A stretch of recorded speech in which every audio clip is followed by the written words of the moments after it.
Hey, what is going on, guys? Welcome to an episode of Let's Talk 18 Venom third trailer. Now, we're going to be talking about all things Venom. And you guys see my reaction to the trailer, and I thought it looked absolutely phenomenal. The way that the symbiotes looked, the way that the CGI looked, the way that he talked, he moved his eyes, and I just felt like this Venom film is going to come out in October, and it is looking great already. And to tell you the truth, I like this.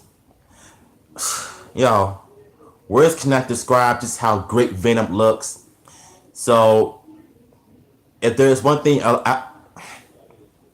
if there's one thing I love about Venom is the way that he moves around in CGI. And I'm gonna tell you my overall thoughts on about the end of the video. And so right now I'm doing a character lookup on Riot, because that's what everybody's talking about. Because I had no idea who he was at first. I thought it was anti Venom, because I've seen a couple of pictures of him a while ago, and but you know what? I think we're gonna do a info on Riot, because I don't read comics at all. I keep I keep going on YouTube channels and finding out on different types of characters, what they're about, which although I should be reading them, because that's why I don't know nothing about. So I'm glad I have the internet on my. This is my dad's phone. It needs to be charged, but I'm just for a reason. So this is just that Sony panel at San Diego Comic Con finally confirmed that the main villain for Venom is a symbiote known as Riot. The last few months have been Sony great, gradually gradually pulled back the curtain on Venom, unveiling a film that strongly lifted from the Lethal Protector comics. Wow, I never heard of that. In Venom, it seems the symbiotes are recovered by a sinister life foundation run by Riz Ahmed's Carlton Drake. Carlton Drake. As Ahmed explained at San Diego Comic Con, Drake believes the Life Foundation's experiments will secure the future of the human race, convinced that environmental uh, um, environmental collapse will lead the human race into space. Drake begins to invest in space explosions. Oh, exploration, and stumbles across a symbiote he believes bonding with these symbiotes will give the human race the edge they needed in order to survive in a dangerously unstable world. He's try to do right by humanity and save the future. Ahmed said, but he said, but as they say, to make an omelet, you gotta break some eggs. Wow. So it seems like this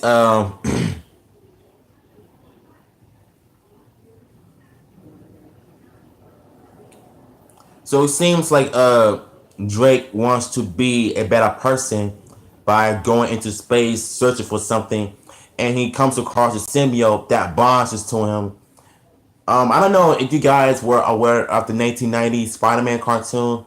They did an episode just like this when two astronauts or some astronauts went into space, and they come across a symbiote that can cause the person to become Venom, which is true.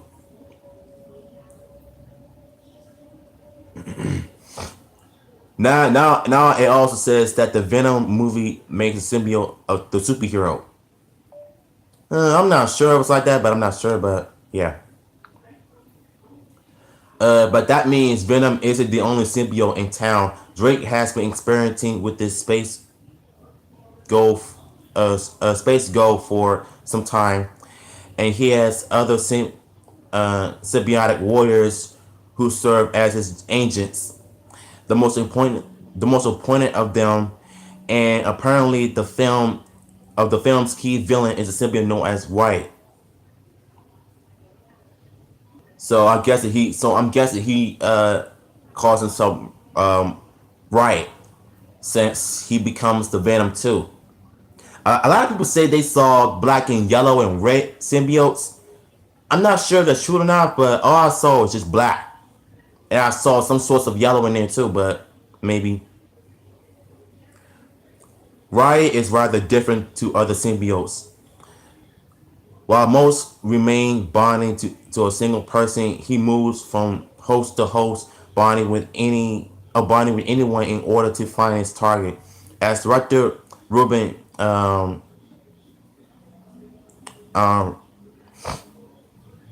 Ruby Fleischer explains, he has a unique trait.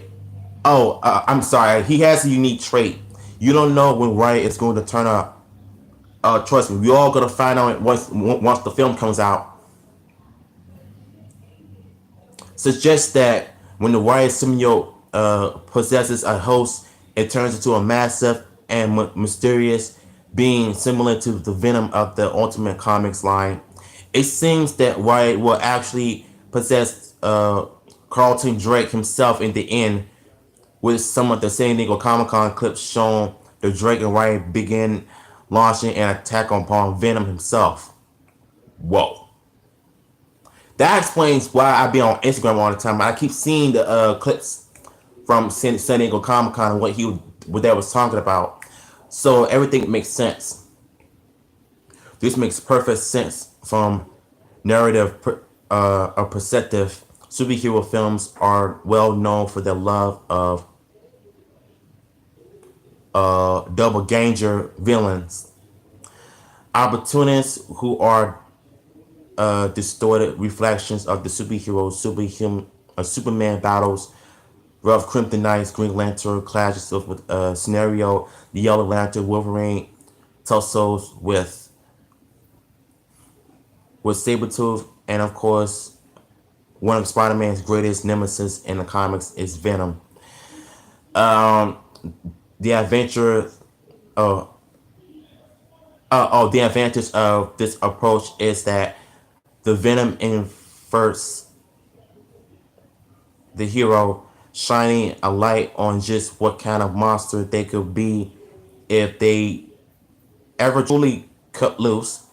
In this regard, having Raya bond with Carlton Drake is a stroke of genius. It allows the film's other reflective villain to be a physical menace. Oh, a physical menace. With the two eventually bonding together into a single monstrous entity. Entity. Sorry.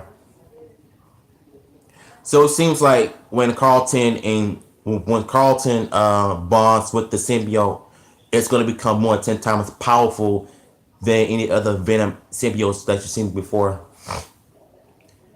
Until the early '90s, Venom was Spider-Man's villain. Marvel saw potential in the character Tough and had Eddie Brock begin the journey to become an anti-hero, starting of his own ongoing comic books. That led to David Michelin's classic Venom, Lethal Protector run, which saw Eddie attempt to start a new life in San Francisco. Unfortunately for Eddie, he soon fell foul of the Life Foundation. In the comics, the organization believed that the Earth will soon suffer an extinction level event. Carlton Drake was a businessman, not a scientist, and he had the ideas of selling spots in a survival bunker to rich and famous. When Drake saw Venom in San Francisco, he realized this was his opportunity to create ultimate soldiers to defeat the bunker in the event of apocalypse. He captured Venom and extracted symbiotic seeds in order to create new symbiotes of his own. Whoa! Now I see why this movie was going like this. Now I know exactly what they was talking about. Cause Carlton, he wanted to be just like, well, he wanted to basically wanted to be Venom, but he wasn't even a scientist. He was just a businessman. So I'm guessing he found a way to create symbiotes to become, just like him. And just like we seen in the trailer, I think that is exactly what's gonna happen. Riot was one of Drake's creations, although the character wasn't given a name at first in Lethal Protector's run. He was simply one of Drake's mercenaries bonded with a brutal symbiote.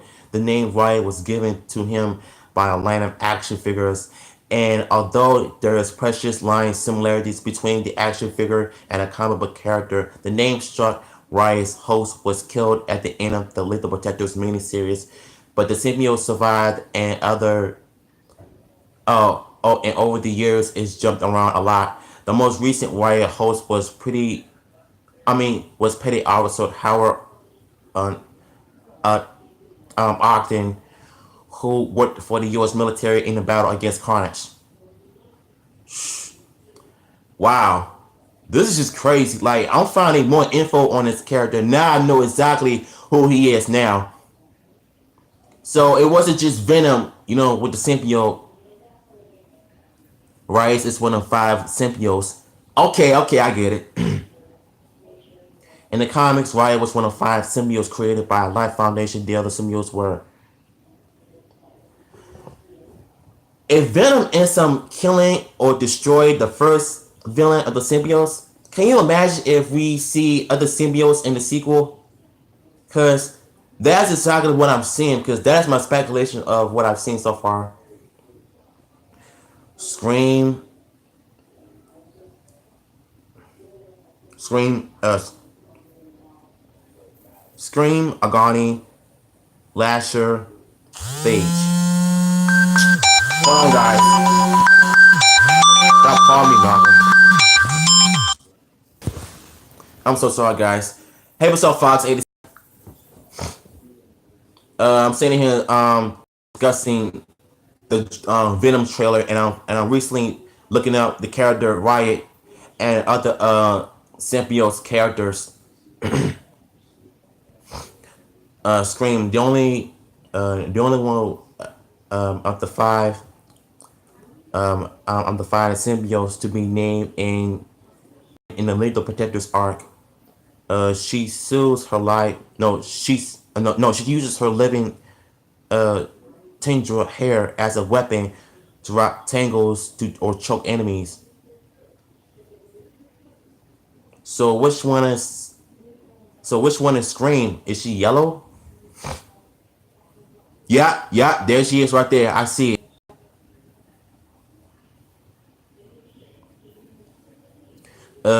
Agani, Agani, who can use her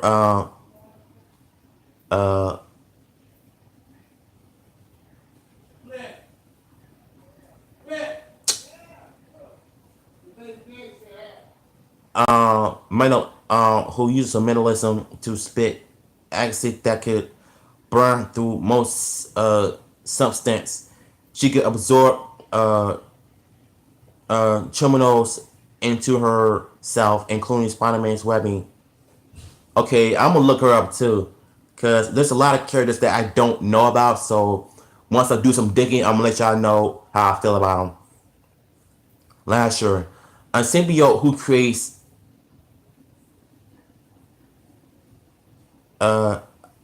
tentacles on its back and uses them as whip-like tendrils.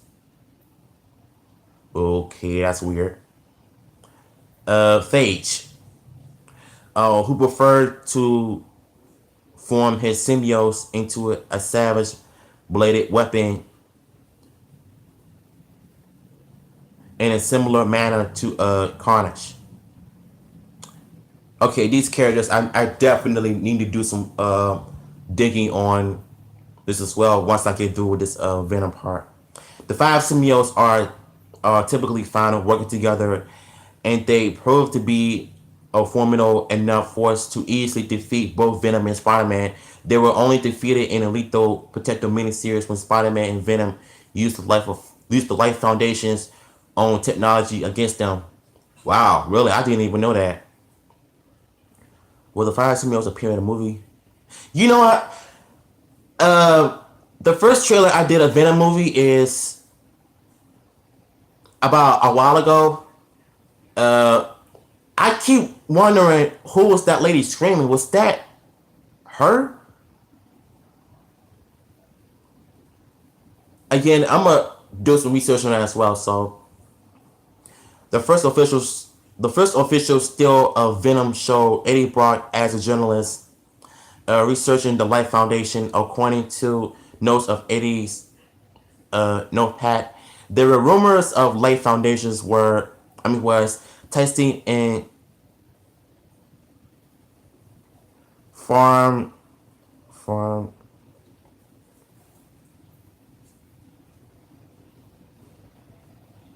pharmaceuticals on vulnerable civilians, and not all of them survived. In the original Lethal Protective Run, the Life Foundation was tracking the and disputes into becoming test subjects in their experiments. Eddie notes clearly suggest a fairly accurate adapt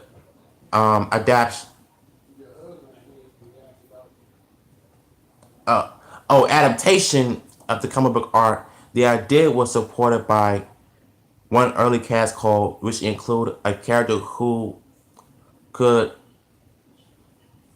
simply be one of the five symbiotes. So it says that the Venom trailer apparently confirmed this, featuring multiple symbiote scenes showing Eddie Brock encountering and for all test subjects who have been experimented upon by the Life Foundation. The image above, for example, include that could conceivably be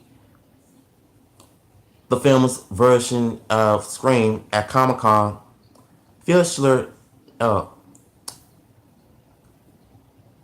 Felicia, uh, teased that there may or may not be other villains in the movie, saying he didn't want to give too much away.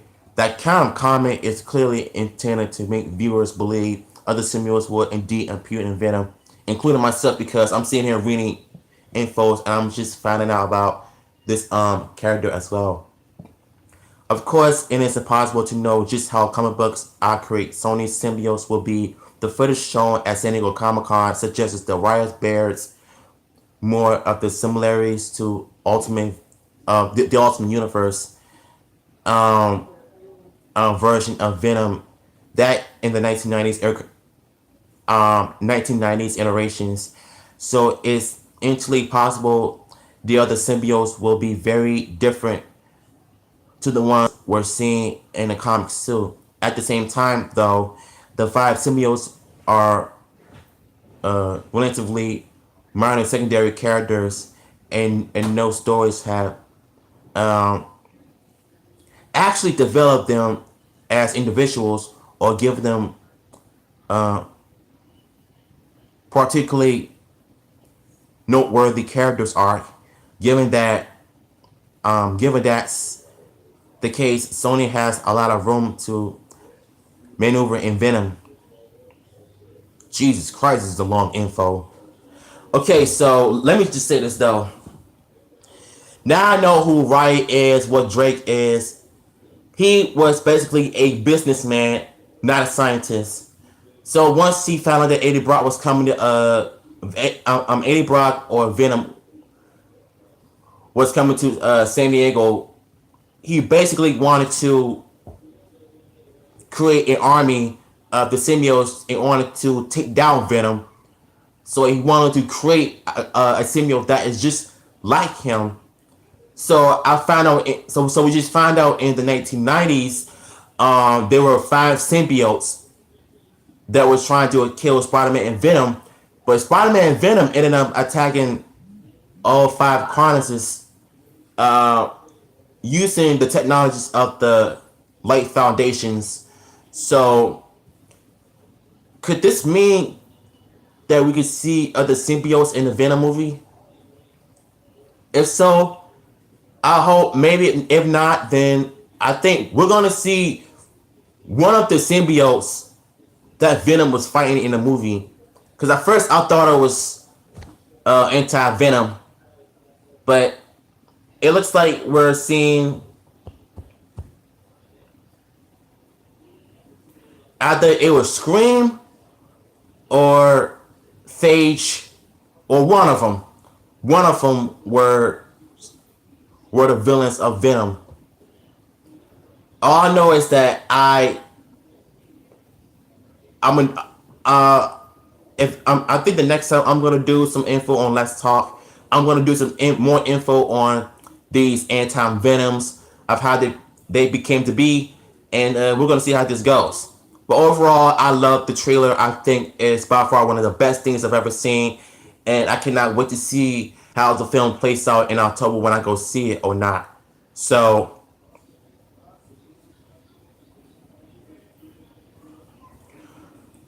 this was a very interesting info because now I know why the director didn't want to reveal too much at the Comic Con, but we ended up seeing clips on Instagram. They weren't playing; they were just like photos of the clips of Venom talking to some guy, and and now I love Venom. I've been a huge fan of Venom since forever. I love the character. I think he's one of the best villains slash anti-heroes of Spider-Man. And here's the thing that pissed me off. When people say that he's not connected to the MCU, who cares? Venom is his own anti-superhero. He had his own comic book run in the 1990s, or or so have you people forgotten about. So the fact that they're doing a Venom movie is really a great idea because Venom had his own comic series in the early 90s, and so therefore he shouldn't be connected to Spider-Man at all. Yes, he was Spider-Man's greatest enemies. I mean, greatest villains, but at the same time, he had his own run. So that's why they're doing a solo Venom film. So people need to stop complaining about him not being connected to Spider-Man and stop complaining about Spider-Man not being part of Venom. Venom has his own universe. Like, what do you people want? Like, what did you expect? Really? So, in closing of this video, I cannot wait to see this movie. I love the trailer for what I saw. Everything looks great from beginning to end. And I think it's by far one of my favorite trailers I've ever seen. And I gotta admit, there are a few scenes of Venom that had me on the edge of my seat. The way he was moving, the way he was jumping off the rooftops, when he was talking, he was moving his eyes. Like, this Venom movie is gonna be lit, I'm telling you. And a lot of y'all complaining about saying how saying that it's gonna suck. Need to shut up and do some research on Venom. Just because Sony is making a movie doesn't mean that it's gonna suck. You're just saying it because you just don't like it because you're not getting it your way. So, facts. If you guys enjoyed this video, subscribe, comment, follow me on Instagram as well. WX2. Peace.